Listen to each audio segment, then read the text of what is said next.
Hello दोस्तों, कैसे हो आप सब? आई होप आप सभी अच्छे होंगे दोस्तों। जैसा कि आप सभी को पता है कि आरआरबी ग्रुप डी के एग्जाम स्टार्ट हो चुके हैं।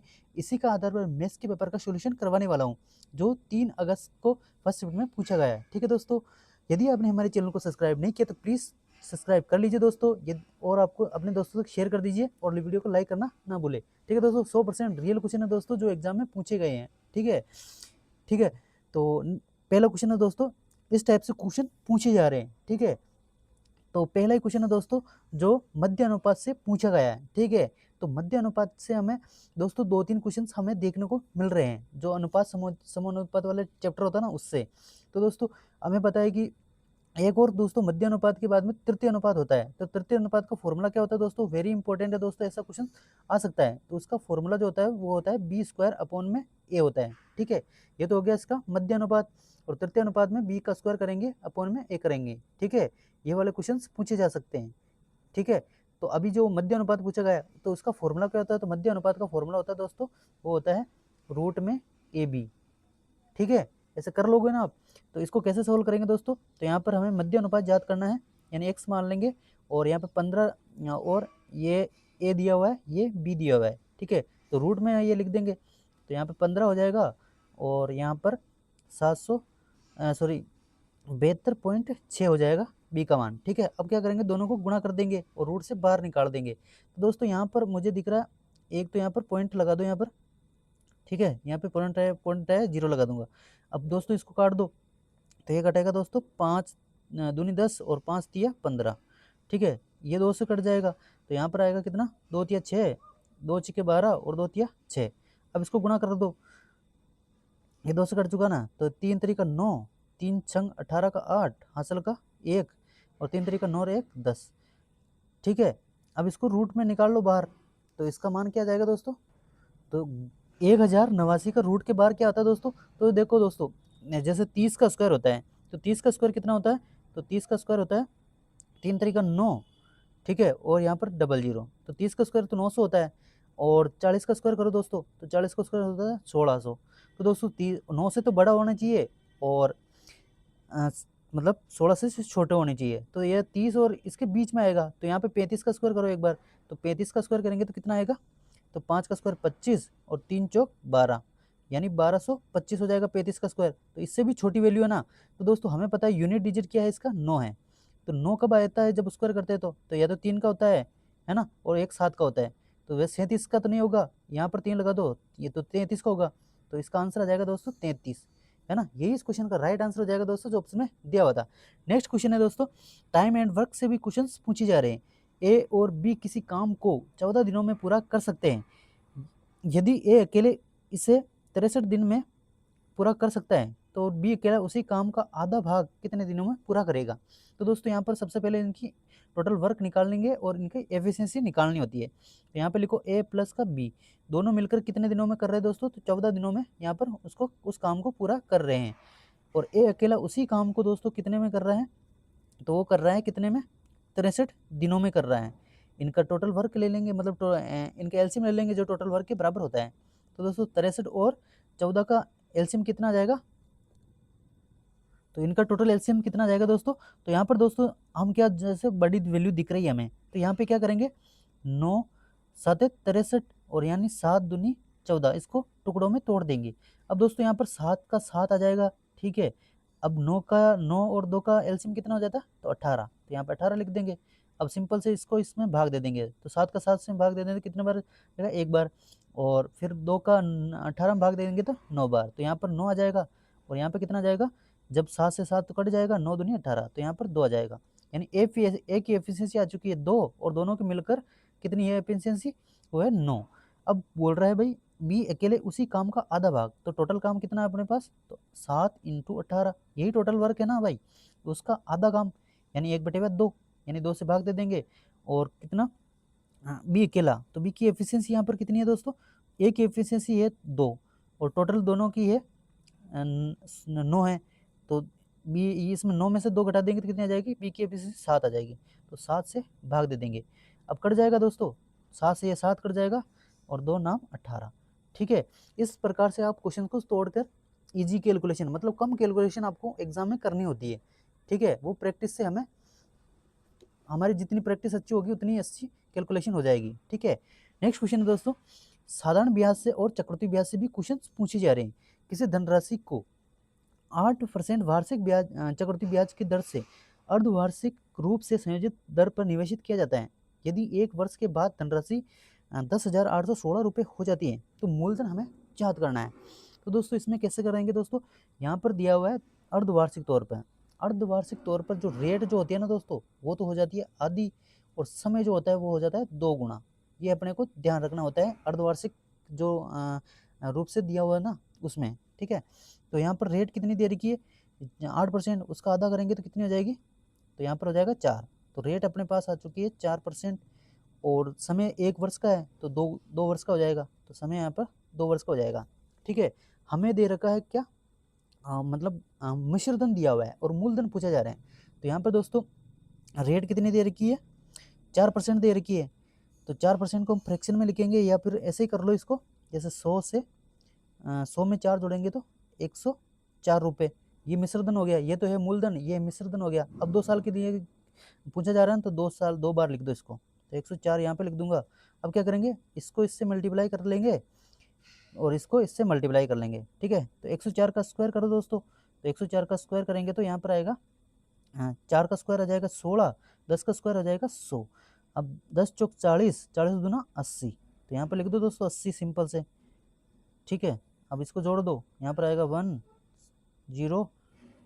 ठीक है, ये हो जाएगा 18,016, ये हो जाएगा इसका, सॉरी यहाँ पर 80 यहाँ पर आएगा दोस्तों ना, तो यहाँ पर जाएगा 08। ठीक है, 10,816। ठीक है, ये हो गया मिश्रधन, कितना 10,816। और यहाँ पर करेंगे 10 का स्क्वायर 100 का स्क्वायर करेंगे तो कितना जाएगा, 2 बार 0 और 2 बार 0 और लगा दो। हमें पूछा गया मूलधन, तो दोस्तों हमें मिश्रधन जो आया तो कितना आया 10,816, हमें दिया कितना 10,816, तो ये इससे कट जाएगा कितने बार, 1 बार, और 10,000 को गुणा कर दो। तो मूलधन पूछा गया जो हो जाएगा दोस्तों कितना, इकाई दहाई सैकड़ा हजार 10,000, है ना, तो 10,000 हो जाएगा इस क्वेश्चन का राइट आंसर। नेक्स्ट क्वेश्चन है, माध्यक और माध्य का अनुपात दिया हुआ है 5:4 है। दोस्तों इस टाइप से भी क्वेश्चन पूछे जा रहे हैं, यानी माध्यक और माध्य का अनुपात दे दिया गया है और बहुलक दे दिया गया है और माध्य पूछा जा रहा है। तो इसमें दोस्तों एक फॉर्मूला लगता है, वो ज़्यादा इंपॉर्टेंट है, वो होता है बहुलक बहुलक बहुलक बराबर 3 माध्यक माइनस का 2 माध्य, है ना। ये फॉर्मूला बहुत ज़्यादा इंपॉर्टेंट है दोस्तों, इससे क्वेश्चन पूछे जाते हैं। तो दोस्तों अब क्या करना है, हमें मानपुट कर देना है। ठीक है, तो यहाँ पर दोस्तों इतना कितना दिया हुआ है, यहाँ पर दिया हुआ है हमें बहुलक कितना दिया हुआ है, 14 दिया हुआ है। ठीक है, इनको हम रेशियो में दिया हुआ है तो इनको हम ए मान लेंगे। ठीक है, तो यहाँ पर दोस्तों कितना हो जाएगा, माध्य का कितना है, तो यहाँ पर माध्य दिया हुआ है दोस्तों, माध्य 4 दिया हुआ है, तो 4 दूनी 8, यहाँ पर 8 ए हो जाएगा। और माध्य कितना दिया हुआ है, माध्यक दिया हुआ है 5, तो 5 दिया 15 यहाँ पे हो जाएगा। ठीक है, अब दोस्तों 15 में से 8 गया तो कितना बचेगा, 7, तो 7 ए की वैल्यू 14 के बराबर है, तो एक की वैल्यू यहाँ से आ जाएगी, हमारे पास आ जाएगी, वो आ जाएगी 7 दूनी 14, यानी 2 आ जाएगा। ठीक है, हमें माध्य याद करना है, तो माध्य का अनुपात कितना है, यहाँ पे 4 है, तो 4 से मल्टीप्लाई कर दो, 4 दूनी 8, है ना। तो यही इस क्वेश्चन का राइट आंसर हो जाएगा दोस्तों, जो ऑप्शन में दिया हुआ था। नेक्स्ट क्वेश्चन है 37 और 25 और 888 का चतुर्थ अनुपात ज्ञात करना है। ठीक है, तो दोस्तों इसमें क्या होता है, ये होता है ए बी और ये सी, और आगे जो डी हमें ज्ञात करना है। तो इन दोनों का तो गुणा करना है, इन दोनों को आपस में गुणा करना है, और लास्ट में इन दोनों का गुणा करना होता है। ठीक है, तो यहाँ पे क्या करेंगे, इन दोनों को गुणा कर देंगे, तो 25 इंटू 888 डिवाइड बाई 37। ठीक है, तो 37 यहाँ पे हो जाएगा। अब क्या करेंगे, अब यहाँ से दोस्तों क्या करेंगे, 8 कॉमन ले लेंगे। ठीक है, तो यहाँ पर 8 कॉमन ले लूँगा तो 25 इंटू 8, यहाँ पे बचेगा 1 1 1, है ना। अब बटे हुआ 37, बटे हुए में बचेगा 37। ठीक है, तो यहाँ पे दोस्तों 37 दिया, हमें पता है 111 होता है, तो ये 3 बार कटेगा। दोस्तों ऐसा मैं क्यों करता हूँ, सिंपल कैलकुलेशन करने के लिए, है ना। तो यहाँ पर ये कट गया 3 बार। अब हमें पता है कि इसको गुणा कर दो, 25 आटा कितना हो जाता है, 25 आटा हो जाता है 200। ठीक है, और 200 को 3 से गुणा करेंगे तो कितना हो जाएगा, 2 तिया 6, यानी 600 इस क्वेश्चन का राइट आंसर हो जाएगा। दोस्तों होगा ना कैलकुलेशन बहुत ज़्यादा ईजी, ऐसे आपको तोड़ तोड़ के सोल्व करना होता है एग्जाम में, है ना। नेक्स्ट क्वेश्चन है, यदि एक वृत्त की त्रिज्या 16.2 इकाई उसकी त्रिज्या दे रखी है, ठीक है, और चाप की लंबाई 5 दे रखी है।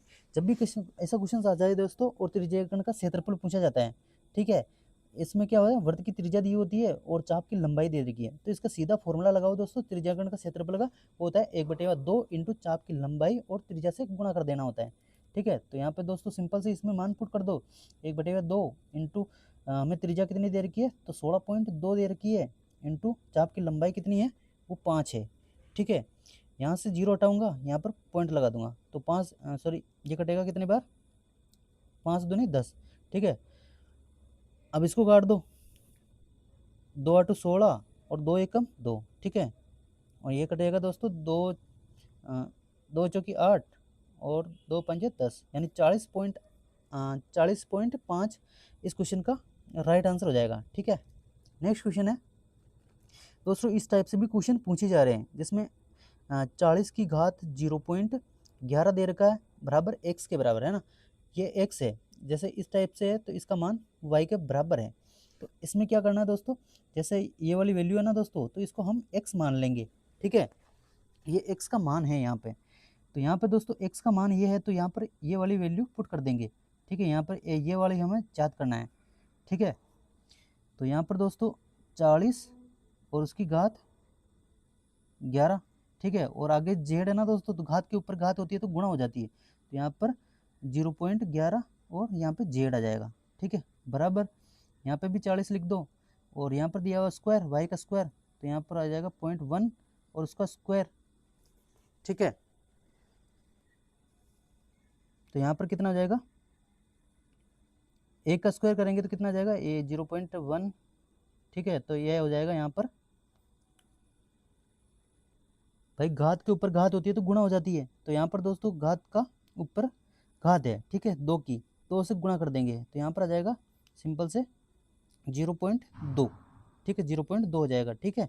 अब क्या करेंगे, ये बेस सेम है तो घातें आपस में मतलब बराबर हो जाती है, ठीक है, घातें भी आपस में बराबर हो जाती है, तो यहाँ पर लिखो 0.11 जेड बराबर यहाँ पर 0.2, तो हमें जेड का निकटतम मान हमें याद करना है, ठीक है। तो यहाँ पर जेड यहाँ पे है, तो ये यहाँ पर 2 पॉइंट है, तो यहाँ पर भी नीचे लगा दो 2 जीरो, अब 2 जीरो ऊपर गुणा हो जाएंगे, एक पॉइंट हटाया यहाँ पे कट जाएगा, यहाँ से 0 से 1 जीरो कट जाएगा, 1 जीरो बचा, तो यहाँ पर आ जाएगा 20 और डिवाइड बाय 11, ठीक है। तो इसको आगे सोल्व कर लीजिए, यही इस क्वेश्चन का राइट आंसर है। नेक्स्ट क्वेश्चन है, आर का व्यय उसके वेतन का 65% है। दोस्तों इस टाइप से भी इनकम जो वाला है ना चैप्टर, उससे ऐसे क्वेश्चन पूछे जा रहे हैं।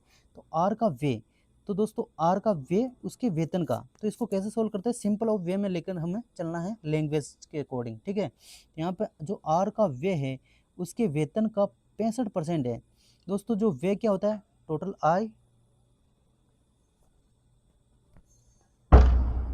आई बराबर होता है किसके,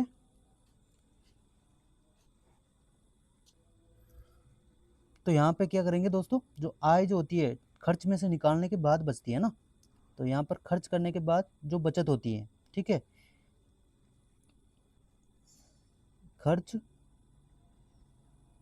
खर्च माइनस का बचत, है ना, ये वाला फॉर्मूला होता है। तो अब क्या करेंगे, यहाँ पर आर का जो व्यय है उसके वेतन का, ठीक है, उसके वेतन का, तो वेतन का यहाँ पे दोस्तों जैसे यहाँ पे व्यय है, ठीक है, मैं आपको समझाने की कोशिश कर रहा हूँ, वेतन जो व्यय है उसके वेतन का, तो यहाँ पे वेतन टोटल आय होगी, उसका का यानी 65%, परसेंट आएगी नीचे 100 लगा देंगे और यहाँ पे बराबर, ठीक है। तो दोस्तों यहाँ पर का या से होता है तो वो गुणा में चला जाता है, मतलब गुणा में है, तो यहाँ पर भाग में आ जाएगा, तो ये वाली जो आय तो इसकी 100% होगी और वे कितना हो गया, तो 65%, 65 जो इसका वे हो गया, तो यहाँ पे लिखो आय, ठीक है, यहाँ पर आय और यहाँ पर वे और यहाँ पर खर्च, ये वे हो गया और यहाँ पर बचत होगी, ठीक है, ये बचत होगी। अब क्या करेंगे, आय 100% है और 65 हमें पता है कि व्यय है, तो यहाँ पर व्यय आ गया, मतलब उसने व्यय कर दिए, आय तो उसकी 100 थी, 65 उसने खर्च कर दिए और तो बचा कितना 35%, यही तो बचा है भाई। अब क्या करेंगे, अब पूछा जा रहा है आगे, उसके वेतन में 10% बढ़ जाता है, तो उसका जो आय है वो बढ़ जाती है 10%। तो 100 का 10% निकालेंगे तो कितना आएगा, 10, 10 इसमें जोड़ देंगे तो 110। ठीक है, तो अब पहले 100 थी, अब होगी 110। और उसकी बचत पिछली बचत से 3150 अधिक है हो जाती है, तो उसका व्यय उसके वेतन का 60% हो जाता है। तो दोस्तों जो उसका व्यय उसके वेतन का, तो अब वेतन कितना है, तो वो है 110 और उसका 60% निकाल लो, तो यहाँ पर कितना आएगा, 2 जीरो से 2 जीरो कट जाएगा, 11 छः 66, तो ये हो जाएगा 66। ठीक है, अब 66 इसमें से घटा लो तो कितना आएगा, ये 44 आएगा, है ना, 4 आएगा, इधर भी 4 आएगा, तो ये 44 हो गया। अब क्या करेंगे, इसका डिफरेंस कर लेंगे, तो 35 और 44 में कितना डिफरेंस है, 5 या 9। ठीक है, 9 रेशियो की वैल्यू जो है वो, अब यहाँ कह रहा ना भाई कि उसकी बचत जो है पिछली बचत से अधिक है, तो यहाँ पर कितनी अधिक है, यही तो बचत है, तो ये कितनी अधिक है दोस्तों, तो ये 9 अधिक है, वो किसके बराबर है, तो 3150 के बराबर है। अब काट दो सिंपल से, तो 9 9 3 27, ठीक है ना, 9 3 27 और 9 5 45। ठीक है, यह जाएगा। और अब आय उसका वर्तमान व्यय पूछा गया है, वर्तमान व्यय पूछा गया है, तो इसको अब जो वर्तमान, ये तो पहले वाली है, ये अब की है, तो हमें ये वाला याद करना है। ठीक है, तो यहाँ पर यहाँ पर हम 11 से 110 से मल्टीप्लाई कर देंगे। ठीक है, यहाँ पर 2 जीरो कॉमन ले लेंगे, 100 कॉमन ले लेंगे और इसको 11 से गुणा कर दो, तो 35 को 11 से गुणा करने है तो 2 बार लिख दो 35 को, एक संख्या छोड़ के। ठीक है, यहाँ पर 5, 5 3 8 और यहाँ पर 3, तो यहाँ पर आ जाएगा दोस्तों 38,500, है ना, यही इस क्वेश्चन का राइट आंसर हो जाएगा दोस्तों, जो ऑप्शन में दिया हुआ था। ठीक है, तो इस टाइप से क्वेश्चन पूछे जा रहे हैं, ज़्यादा कैलकुलेटिव नहीं आ रहा पेपर, है ना, कुछ क्वेश्चन तो आते ही हैं वैसे। ठीक है, बाकी आप कैलकुलेशन में नहीं फंसना है दोस्तों, जितना आप सिंपल लेकर चलोगे ना उतना आपके लिए ईजी रहेगा। ठीक है, ये तो मैंने आपको समझाने के लिए इतना थोड़ा सा टाइम लग जाता है, बाकी आप एग्जाम में अगर ऐसे क्वेश्चन आते हैं और आपको फॉर्मूला पता हो, प्रोसेस करने का प्रोसेस पता हो, तो आप एग्जाम में ईजिली आप अच्छे से अच्छे क्वेश्चन को भी अटेम्प्ट कर लोगे, है ना।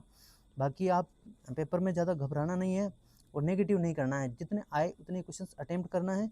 ठीक है, साइंस में आपको जितने क्वेश्चन आए रॉन्ग अटेम्प्ट नहीं करने भाई, नेगेटिव बहुत ज़्यादा हो जाएगा, फिर कट जाएंगे नंबर, है ना। और करंट का विशेष तौर पे ध्यान रख लेना है, क्योंकि नींव वही है, हम भले ही मैथ सही कर ले तो तब भी मान लो सिली मिस्टेक होके होके 3 क्वेश्चन गलत हो ही जाते हैं। अगर हमारी करंट अच्छी होगी ना तो अच्छा स्कोर कर लेंगे, इतना सा आपको ध्यान रखना है। बाकी आपको वीडियो अच्छा लगा तो प्लीज़ वीडियो को लाइक कर दीजिए और चैनल को सब्सक्राइब जरूर कर लीजिए, है ना। बाकी ऐसे ही अब डेली वीडियो मिलता रहेगा, इतने दिन मेरे को टाइम नहीं मिला वीडियो बनाने का, बाकी अब डेली प्रयास करूँगा भी आपके लिए वीडियो लेकर आऊँगा। ठीक है, जय हिंद जय भारत, मिलते हैं नेक्स्ट वीडियो में, तब तक के लिए जय हिंद जय भारत। और अच्छे से पढ़ाई कर लीजिए, रिवीजन कर लीजिए जितने दिन बचे हैं, मेरा एग्ज़ाम भी अभी एग्ज़ाम डेट नहीं आई है, आते मैं आपको इन्फॉर्म कर दूंगा। ठीक है, तो चैनल को सब्सक्राइब जरूर कर लीजिए दोस्तों। जय हिंद जय भारत।